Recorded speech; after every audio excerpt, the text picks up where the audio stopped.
કહ્યું છે. જે મહાદેવના ભક્તો છે તેના માટે છે. અનંત જન્મ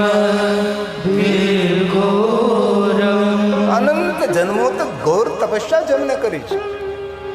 સૌને ભગવાન મહાદેવની ભક્તિ પ્રાપ્ત થતી નથી. સંભવે નહીં સર્વથા, કવિ નહીં. અમારા કોઈ વિદ્વાન આચાર્ય જ્યારે ભગવાનની મહાદેવની પૂજા કરાવે છે ત્યારે પહેલા એ જન્મોના પુણ્યની ગણતરી કરાવે છે. કેટલા જન્મનું પુણ્ય એકત્ર થાય ત્યારે આ દેવતાઓની ભક્તિ મળે છે, એટલા જન્મનું પુણ્ય એકત્ર થાય ત્યારે આ દેવતાઓની ઉપાસનાનો ફલ પ્રાપ્ત થાય છે, આવા યજ્ઞો કરવાનું પુણ્ય પ્રાપ્ત થાય છે.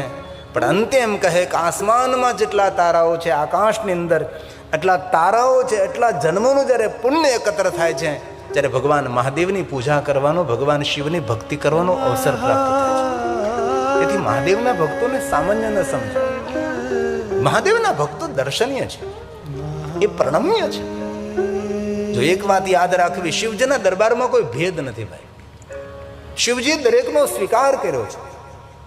ભગવાન શિવ પાસે સોના, ચાંદી, હીરા, મોતી, શ્વેતાંબર, પિતાંબર, લીલાંબર કાંઈ પણ નથી. તો પણ શિવ મહાન કેમ છે? શિવ એટલે શ્રેષ્ઠ કેમ છે?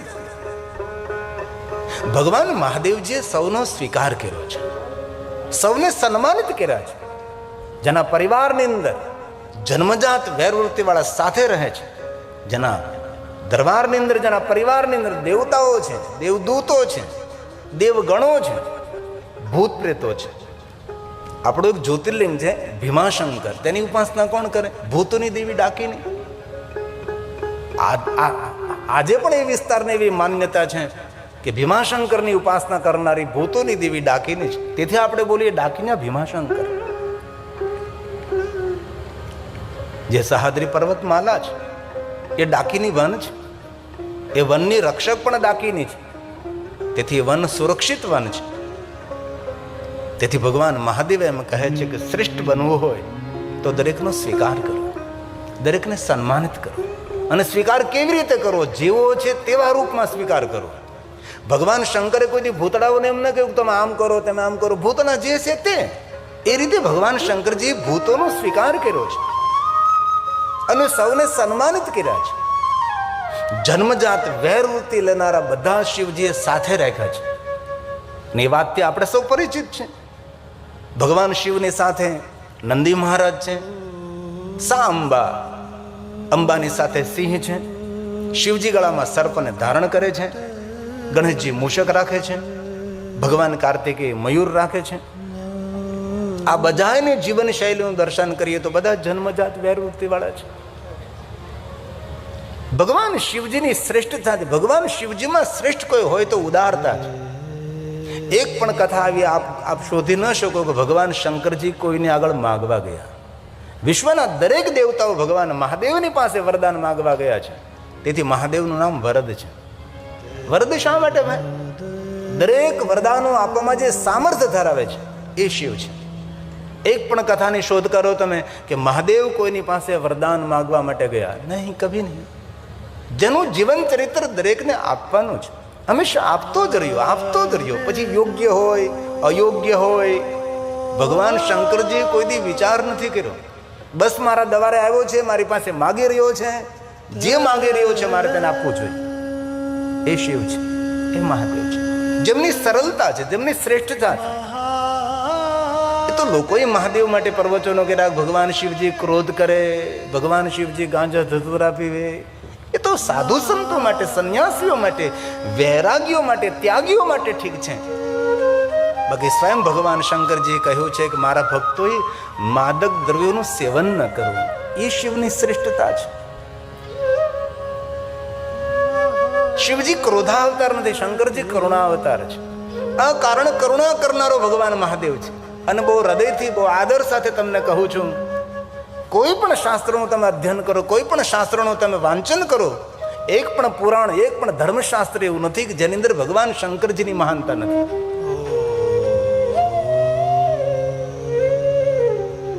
એવા શંકરજી શ્રેષ્ઠ છે, સર્વોપરી છે. જગતના રચયિતા ભગવાન શિવ છે. દરેક સંપ્રદાયો શ્રેષ્ઠ છે, દરેક સંપ્રદાયોની વિચારધારા શ્રેષ્ઠ છે, દરેક સંપ્રદાયનો આચાર્યો શ્રેષ્ઠ છે. પણ પણ જગત રચયિતા તો ભગવાન શિવ છે. શિવ વગર કોણ જગતની રચના કરી શકે છે? જગતનું સર્જન એ જ કરી શકે છે જેનું કોઈ સર્જન નથી કર્યું. એવા ભગવાન શિવ છે. જેનો જન્મ થયો, જેનું સદામ ગમન થયું, એ જગત રચયિતા નથી. જગત રચયિતા એ છે કે જેનો પણ જન્મ પણ નથી થયો અને જેનું સ્વધામ ગમન પણ નથી. જે નિરંતર છે, નિરાકાર છે, ઓમકાર છે, નિર્વિકાર છે, જે સકલ છે, જે નિષ્કલ છે, નિરંતર છે, એ ભગવાન શિવ છે. તેથી શિવ મહાપ્રભુના માધ્યમ દ્વારા એક જ મારી વિનંતી છે, કોઈ પણ સંપ્રદાયમાં આપો, કોઈ પણ પરંપરામાં આપો, પણ શિવ વગર આપણું બધું જ અધૂરું છે. શિવ આપણા માટે પૂર્ણ છે. શિવ આપણો પ્રારંભ છે, શિવ આપણો મધ્ય છે, શિવ આપણો અંત છે, શિવ આપણા માટે અનંત છે. શિવ ગગન છે, શિવ અગન છે, શિવ પ્રકાશ છે, શિવ આકાશ છે, શિવ સરિતા છે, શિવ સમંદર છે, શિવ ઝાડ છે, શિવ પહાડ છે. એ ભગવાન શિવ છે. તેથી જેને જેને મહાદેવની ભક્તિ પ્રાપ્ત થઈ છે, એટલું જરૂર યાદ રાખવું, કોઈ અનંત જન્મોનું પુણ્ય છે. શિવ મહાપ્રભુ ગ્રંથમાં ભગવાન વિષ્ણુજીએ દેવતાઓને કહ્યું છે કે દેવતાઓ, કોઈના ઘરની અંદર મહાદેવનો ભક્ત જ્યારે જન્મ લે છે, એ સામાન્ય જીવાત્મા નથી, એ મુક્ત આત્મા છે. અને સામાન્ય જીવાત્મા તરીકે ન જુઓ. આવું ભગવાન વિષ્ણુજીએ સર્વ દેવતાઓને ભગવાન મહાદેવ પ્રત્યેનો આદર દેખાડ્યો છે. તો આમાંથી જેને જેને ભગવાન મહાદેવની ભક્તિ મળી છે, જેમને જેમને ભગવાન શિવ પ્રત્યે આદર છે, જેના હૃદયમાં ભગવાન મહાદેવની ભક્તિ પ્રજ્વલિત થઈ છે, એવા કોઈ પણ જાતિના, કોઈ પણ વર્ણના, કોઈ પણ જ્ઞાતિના દરેક શ્રેષ્ઠ છે, તે સર્વોપરી છે, તે વંદનીય છે, પ્રણમ્ય છે. તેથી શિવ મહાપ્રભુ ગ્રંથમાં કોઈ જાતિ, જ્ઞાતિ, વર્ણભેદ, કોઈ ઊંચો, કોઈ નીચો, એવો કોઈ ભેદ નથી. શંકરજીની દુનિયા પટ રહિત છે. શંકરજીની દુનિયા કપટ રહિત છે. એ અનેરી દુનિયા, અનેરો દેવતા ભગવાન શિવ છે. ખતરો છે, ખતરામાંથી સનાતન ધર્મની કેવી રીતે આપણે રક્ષા કરી, આપણે સૌ કેવી રીતે સુરક્ષિત રહે, એ મહાકુંભ છે. અને મહાકુંભ સ્થાન જે પ્રયાગ તીર્થ છે, ત્યાં ભગવાન મહાદેવની કથાનો સુંદર સંવાદ છે. બીજો સંવાદ બ્રહ્મલોકની અંદર બ્રહ્માજી અને નારદજી વચ્ચે છે. બ્રહ્મા એક વક્તા છે, તેમની સામે નારદજી એક શ્રોતા છે. અને ભગવાન શંકરજી અને માતા ભવાનીનો સુંદર સંવાદ છે. અત્ર વક્તા મહાદેવ, સ્વયં ભગવાન શંકરજી આ કથાના વક્તા છે. અને જ્યારે શિવ મહાપ્રભુ ગ્રંથની રચના થઈ, ત્યારે 100 કરોડ શ્લોક હતા, 12 સંહિતાઓ હતી. સમય જતા જેમ મનુષ્યની આયુ અલ્પ થતી ગઈ, તેમ આપણા પુરાણોનું અલ્પીકરણ કરવામાં આવ્યું. એક સમય હતો કે એક માણસ લાખ વર્ષ સુધી આ ધરતી પર જીવી શકતો હતો.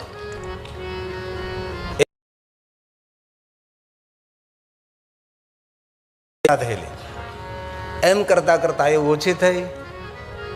1 લાખની આયુમાંથી 10,000ની આયુ થઈ, 10,000ની આયુમાંથી 1000 વર્ષની આયુ થઈ. ધીમે ધીમે આયુ ઓછી થતી ગઈ, 100 વર્ષની આયુ થઈ. એ જ રીતે આ પુરાણનું અલ્પીકરણ કરવામાં આવ્યું. 100 કરોડમાંથી 1 કરોડ શ્લોક સાથે શિવ મહાપ્રભુ ગ્રંથની રચના થઈ. 1 કરોડ શ્લોકમાંથી સમય અંતરે 1 લાખ શ્લોક શિવ મહાપ્રભુ ગ્રંથ 12 સંહિતાઓ સાથે રચના થઈ. અને કલયુગ આવતા ભગવાન મહર્ષિ વેદવ્યાસજીએ 1 લાખ શ્લોકમાંથી 24,000 શ્લોક 12 સંહિતાઓ નહીં પણ 7 સંહિતાઓ સાથે આ શિવ મહાપ્રભુ ગ્રંથની સુંદર રચના કરી, જેની અંદર ભગવાન મહાદેવની ભક્તિ, મહાદેવનો મહિમા અને ભગવાન શંકરની શ્રેષ્ઠતાનું સુંદર વર્ણન છે. એવું આ શિવ મહાપ્રભુ ગ્રંથ છે. તો એક શ્લોકમાં પ્રયાગ તીર્થને વંદન કરો અને ત્યારબાદ આપણે કથાનો પ્રારંભ કરીએ છીએ. ધર્મક્ષેત્રે મહાક્ષેત્રે, ધર્મક્ષેત્રે મહાક્ષેત્રે ગંગા કાલિંદી સંગમે પ્રયાગે પરમે પુણ્યે બ્રહ્મલોકસ્ય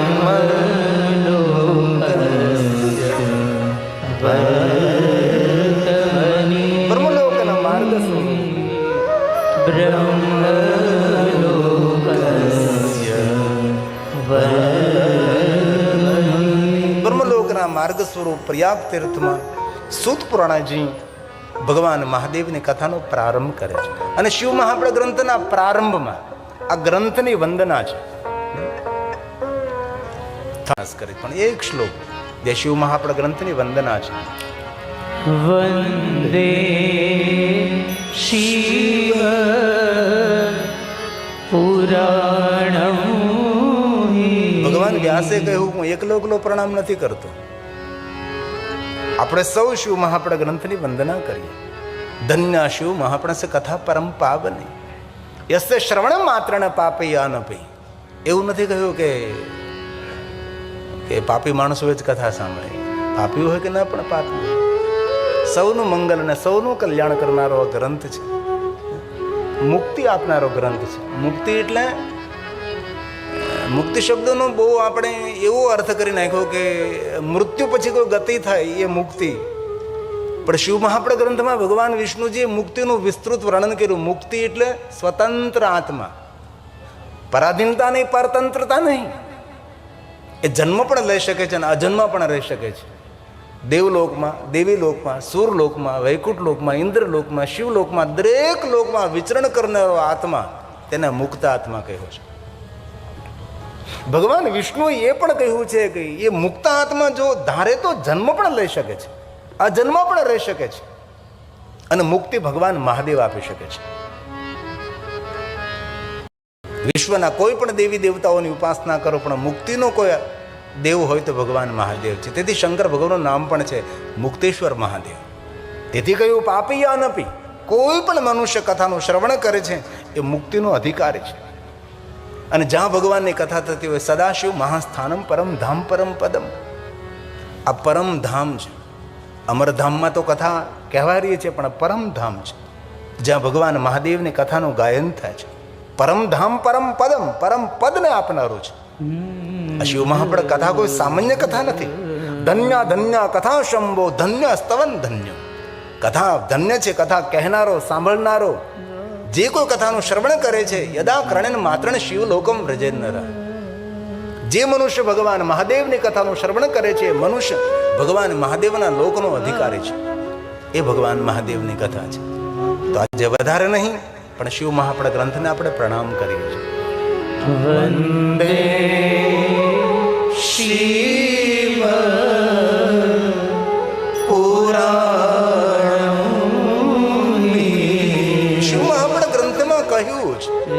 જે કોઈ મનુષ્ય આદરથી, ભક્તિથી, ભાવથી શિવ મહાપણ ગ્રંથને પ્રણામ કરે છે નમસ્કુર્યા દૂરતઃ સર્વદેવાર્ચનમ ફલમ છે.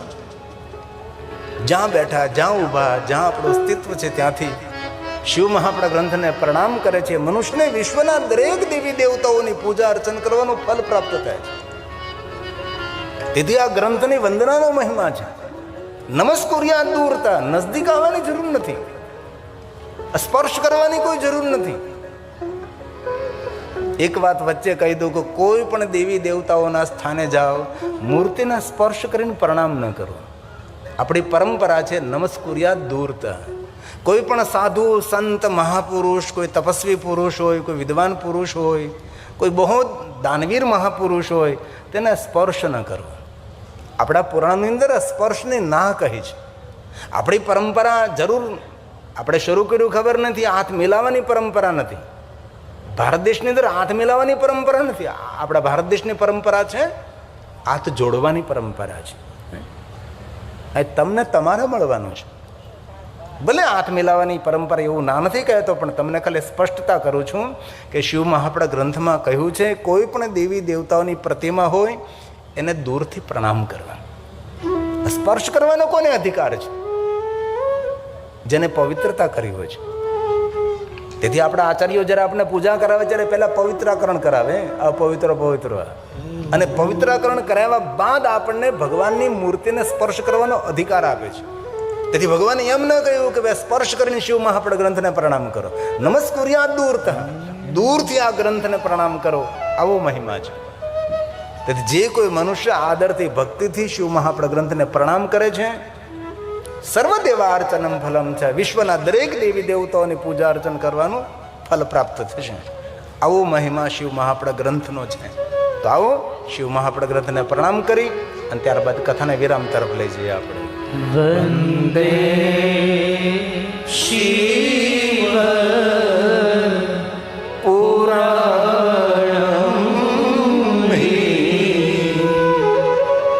સર્વદા પ્રસન્ન. કેટલી સુંદર વાત કરી. મારી પ્રસન્ન બુદ્ધિથી પ્રણામ કરું છું. આપણો શિંગાર, આપણો શણગાર, આપણી ઓળખાણ, આપણી પ્રસન્નતા છે. ગમે તેટલા સોના ચાંદી હીરા મોતીના આભૂષણો પહેરાવે, ગમે એટલા બ્રાન્ડેડ કપડાં પહેરાવે, પણ મુખ ઉપર જો નિરાશા હોય તો એ માણસનો પ્રભાવ ન પડે. કપડાથી નહીં, સોના ચાંદીના આભૂષણોથી નહીં, માણસનો પ્રભાવ પડે તેના પ્રસન્ન ચહેરાથી. પ્રસન્ન બુદ્ધિ, પ્રસન્ન ચિત્ત માણસના જીવનમાં મોટી સફળતા આપી શકે છે. અને સદૈવ પ્રસન્ન રહેવું એ પરમાત્માની શ્રેષ્ઠ ઉપાસના પણ છે. તો પ્રસન્નતા ક્યાંથી મળે? પુણ્યથી મળે, સત્સંગથી મળે, સાધુ પુરુષના સંગથી મળે, જપ તપ સાધના અનુષ્ઠાન ઉપાસનાથી મળે, સત કાર્યો કરવાથી પ્રસન્નતા મળે છે. ઘણી વાર કોઈ સાધુડાને જોઈ તો એટલા પ્રસન્ન હોય, કાંઈ ન હોય પાસે, એક જોડી કપડાં ન હોય, છતાં પણ પ્રસન્નતા. કારણ કે પ્રસન્નતાનું બીજ તેની તપસ્યા છે. તેથી કોઈ પણ ક્ષેત્રમાં, કોઈ પણ કાર્યમાં સફળ થવું હોય તો ચહેરાની પ્રસન્નતા એ બહુ જ મહત્વનો આધાર છે. ચહેરાની સુંદરતા, સ્વભાવની સુંદરતા, વ્યવહારની દિવ્યતા આપણી પ્રસન્નતામાં છુપાયેલી છે. તેથી શિવ મહાપ્રદ ગ્રંથની વંદનામાં શ્લોક આપ્યો, પ્રસન્ન બુદ્ધિથી. પ્રસન્ન રહેવું એ બુદ્ધિનો વિષય છે. જો સાંભળો, ખોટું ખોટું લોકો દાંત કાઢી શકે છે, ખોટી રીતે હસી શકે છે, અને લગભગ લોકો ખોટી રીતે હસતા હોય છે. ખોટી રીતે પ્રસન્ન ન રહી શકાય.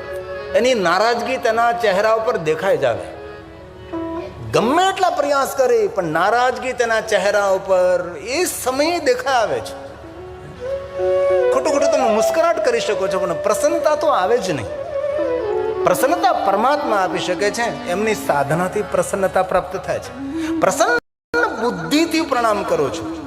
આધિ વ્યાધિ ઉપાધિ ઘર પરિવારના સંસારના બધી જ વાતોને છોડી સંપૂર્ણ મહાદેવ તમને સમર્પિત થઈને આપના વાંગમય સ્વરૂપ શિવ મહાપડ ગ્રંથની વંદના કરી અને ભગવાન આપની કથાનું શ્રવણ કરવા માટે વિદ્યમાન છું, બિરાજમાન છું, આવો ભાવ વ્યક્ત કર્યો છે. અને જ્યારે કથા સાંભળીને ત્યારે બધું છોડી દઈએ થોડી વાર માટે. કથા એ સમાધિ છે, કથા એ અનુષ્ઠાન છે, કથા ઉપાસના છે. કથા ખુલ્લી આંખો દ્વારા ભગવાનનું વાંગમય દર્શન છે.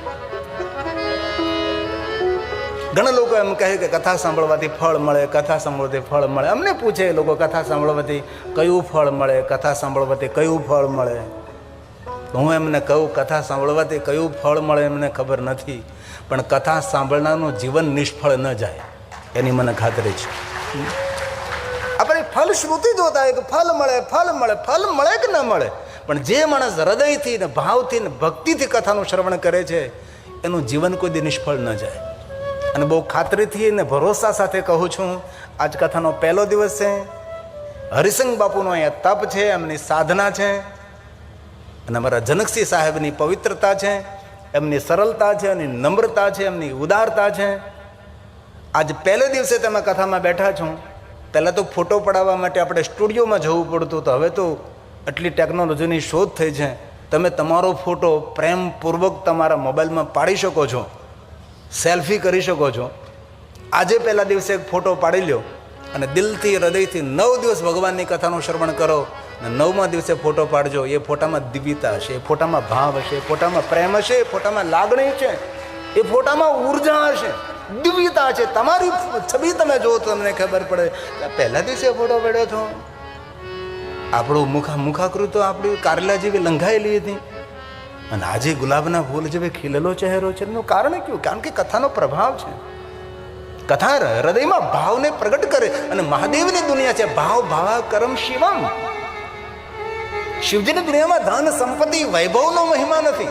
મારા મહાદેવ પાસે ક્યાં વૈભવ છે? શિવની દુનિયામાં ભાવ છે. જ્યાં ભાવની પ્રધાનતા છે એ મહાદેવ છે. અને અનેક લોકો એ મહાદેવને સમજાવવામાં ઘણી બધી ભૂલો કરી છે, એ હું સ્વીકારું છું. મહાદેવ પ્રત્યે જે સમાજમાં ગલતફહેમી ફેલી ગઈ છે, એટલી કોઈ દેવતાઓની ગલતફહેમી સમાજની અંદર ફેલી નથી. મને કહેતા દુઃખ થાય છે. મહાશિવરાત્રી નિમિત્તે હું કાશીમાં કથા કરતો હતો અને મહાશિવરાત્રીમાં લોકો ભગવાન શિવ અને પાર્વતીના લગ્નનો ઉત્સવ ઉજવતા હતા. કાશી વિશ્વનાથના પૂજારીઓને એકત્ર કર્યા, નાના વિદ્વાનોને મેં ભેગા કર્યા. મેં કીધું તમને એટલી ખબર ન પડે, આ લોકોને માર્ગદર્શન કેમ ને તમે કરો કે મહાશિવરાત્રી શિવ પાર્વતીના વિવાહનો દિવસ નથી, એ તો લિંગ પ્રાગટ્યનો દિવસ છે, શિવલિંગની પૂજાનો દિવસ છે અને શિવ પાર્વતીના વિવાહ એ ઉજવે છે લોકો. ધુરંધર આચાર્યો પ્રકાંડ પંડિતોને મેં કહ્યું કે આના માટે તમારે લોકોને માર્ગદર્શન કરવું જ જોઈએ. કાશી વિશ્વનાથના પૂજારીઓને વ્યક્તિગત મળ્યો કે આ તમારા નગરની અંદર શિવ પાર્વતીના વિવાહનો દિવસ છે મહાશિવરાત્રી. આવો મારા ગુજરાતમાં કોઈ પણને પૂછો તેને ખબર હોય કે મહાશિવરાત્રી એટલે ભગવાન શિવની ઉપાસનાનો દિવસ, મહાદેવની પૂજાનો દિવસ છે, મહાદેવના લિંગ પ્રાગટ્યનો દિવસ છે. અને એક સમયે મહાશિવરાત્રી મને મહાકાલેશ્વર મહાદેવના સાનિધ્યમાં ભગવાન મહાદેવની હું કથા કરતો હતો. મહાકાલેશ્વર મહાદેવના સાનિધ્યમાં લોકો શિવ પાર્વતીના વિવાહ મહોત્સવ ઉજવતા હતા મહાકાલ નગરમાં. ત્યાંના મોટા મોટા આચાર્યોનો મળ્યો, ત્યાંના પૂજારી મંડળનો મળ્યો, ત્યાંના બધા આચાર્યોને પેલા પુરોહિતો જે મંદિરની પૂજા કરાવે તેને સૌ સાથે મિત્રતા છે મને.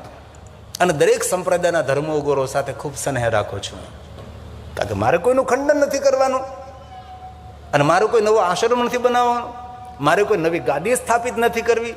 મારું તો શિવ મહાપ્રાણ ગ્રંથમાં એક જ કામ છે કે હર વ્યક્તિને એના ઘરથી શિવાલય સુધી પહોંચાડવો, બીજું મારું કોઈ કામ નથી. ઓલરેડી ગામડે ગામડે શિવાલયો તૈયાર છે. એક પણ ગામ એવું, એક શહેર એવું નથી, એક નગર એવું નથી કે જ્યાં ભગવાન મહાદેવનું શિવાલય નથી. અને શિવાલય 24 કલાક ખુલ્લું રહે છે.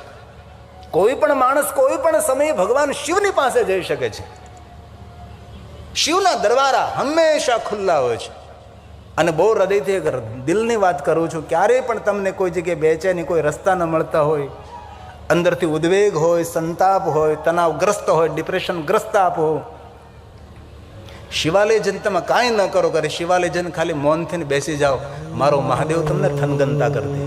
એ મહાદેવ છે, એ શિવ છે. ગામડે ગામડે મહાદેવ તમારી રાહ જોવે છે. પણ જાનારા કેટલા શિવાલય? 24 કલાક તમારી રાહ જોનારો મહાદેવ 24 કલાક રાહ જોવે છે. કોઈ તો મારી પાસે આવે, કોઈ તો મારી પાસે આવે. જેના ભાગમાં એક પણ સુખની રેખા લખી ન હોય, હું ખાતરી સાથે કહું છું કે મહાદેવના શિવાલય પહોંચી જાય, તેના ભાગમાં મહાદેવ સ્વર્ગના સુખ લખી શકે છે. એ મહાદેવ છે. ક્યારેય વિચાર કર્યો આપણે કે આપણે સૌના લેખ વિધાતાએ લેખા છે, કે વિધાતાના લેખમાં મેઘ કોઈ મારી ન શકે અને વિધાતાના લેખ કોઈ બદલી ન શકે. ભલે આપણે સૌના લેખ વિધાતાએ લેખા છે, પણ એટલું તો વિચારો કે વિધાતાના લેખ લખનાર કોણ? એ મારો મહાદેવ છે, એ શંકર ભગવાન છે. વિધાતા આપણા સૌના લેખ લખે છે, વિધાતાના લેખ લખનાર તો કોઈ હોય કે નહીં? એ મહાદેવ છે.